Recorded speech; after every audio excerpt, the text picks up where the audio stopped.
ರಾಜ್ಯದ ರಾಜ್ಯಾಧ್ಯಕ್ಷರಾದಂಥ ಬಡಕಲ್ಪುರ ನಾಗೇಂದ್ರಪ್ಪನವರು ಭಾಗವಹಿಸ್ತಾರೆ.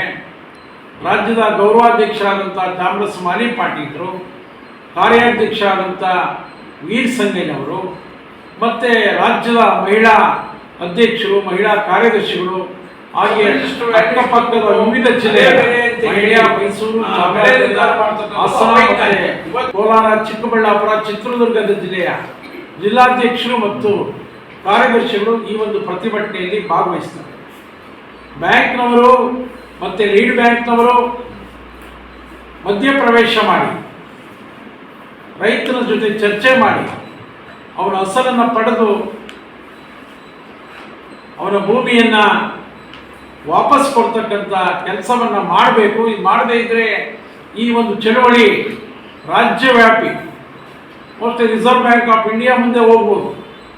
ಈ ರೀತಿಯ ರೈತರ ಭೂಮಿಯನ್ನು ಕಿತ್ಕೊಂತಕ್ಕಂಥ ಪ್ರವೃತ್ತಿಯನ್ನು ಕೈ ಬಿಡಿ ಅಂತ ಹೇಳಿ, ಹಾಗಾಗಿ ನಾವು ಸರ್ಕಾರವನ್ನು ಒತ್ತಾಯ ಮಾಡ್ತೀವಿ. ಸರ್ಕಾರವನ್ನು ಮಧ್ಯಪ್ರವೇಶ ಮಾಡಬೇಕು, ಈ ಕಾಯ್ದೆಯನ್ನು ರದ್ದು ಮಾಡಬೇಕು. ಕೇಂದ್ರ ಸರ್ಕಾರ ಈ ಕಾಯ್ದೆಯನ್ನು ರದ್ದು ಮಾಡದೇ ಇದ್ದರೆ ಸಾಲದ ನೆಪದಲ್ಲಿ ಇಷ್ಟೋ ಅಷ್ಟೋ ಸಾಲ ಕೊಟ್ಟು ರೈತರ ಭೂಮಿಯನ್ನು ಕಿತ್ಕೊಂತಕ್ಕಂಥ ಕೆಲಸವನ್ನು ಬ್ಯಾಂಕ್ಗಳು ಮಾಡ್ತವೆ. ಈಗಾಗಲೇ ಬ್ಯಾಂಕ್ಗಳು ಬರೀ ಬ್ಯಾಂಕ್ಗಳಾಗಿ ಕೆಲಸ ಮಾಡ್ತಾ ಇಲ್ಲ, ಮಧ್ಯವರ್ತಿಗಳನ್ನು ಇಟ್ಕೊಂಡು ಭೂಮಿಯನ್ನು ಕಿತ್ಕೊಂತಕ್ಕಂಥ ದಳ್ಳಾಳಿಗಳಾಗಿ ಕೆಲಸ ಮಾಡ್ತಾ ಇದ್ದಾರೆ. ಇದನ್ನು ನಾವು ವಿರೋಧ ಮಾಡಿ 12ನೇ ತಾರೀಕು ಪ್ರತಿಭಟನೆಯನ್ನು ಮಾಡ್ತೇವೆ ಮತ್ತು ಸರ್ಕಾರವನ್ನು ಒತ್ತಾಯ ಮಾಡ್ತೇವೆ. ನೀವು ರೈತರ ಸಂಪೂರ್ಣ ಸಾಲವನ್ನು ಮನ್ನಾ ಮಾಡಬೇಕು. ಮೋದಿಯವರು ಹೇಳ್ತಾರೆ ರೈತರ ಸಾಲ 5 ರಿಂದ 6 ಲಕ್ಷ ಕೋಟಿ ಮಾತ್ರ ಇರ್ತಕ್ಕಂಥದ್ದು.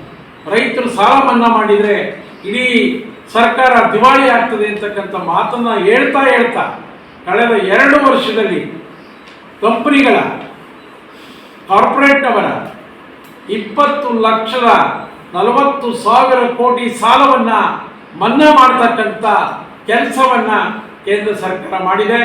ಹಾಗಾಗಿ ಕೇಂದ್ರ ಸರ್ಕಾರ ರೈತ ವಿರೋಧಿ ನೀತಿಯನ್ನು ಕೈಬಿಟ್ಟು ರೈತ ಬೆಳೆದಂಥ ಬೆಳೆಗೆ ವೈಜ್ಞಾನಿಕ ಬೆಲೆ, ಅವನ ಬೆಲೆ ವೈಜ್ಞಾನಿಕ ಬೆಲೆಯನ್ನು ನಿರ್ಧಾರ ಮಾಡ್ತಕ್ಕಂಥ ಕೆಲಸವನ್ನು ಮಾಡಬೇಕು. ಈ ಸರ್ಫೇಸಿ ಕಾಯ್ದೆಯನ್ನು ಕೃಷಿಯನ್ನು ಹೊರತಾಗಿ ನೀವು ಜಾರಿಗೆ ತರಬೇಕು. ಕೃಷಿ ಮೇಲೆ ಇದು ಅನ್ವಯ ಆಗಬಾರ್ದು ಅಂತಕ್ಕಂಥ ಒತ್ತಾಯವನ್ನು ಮಾಡ್ತೀವಿ.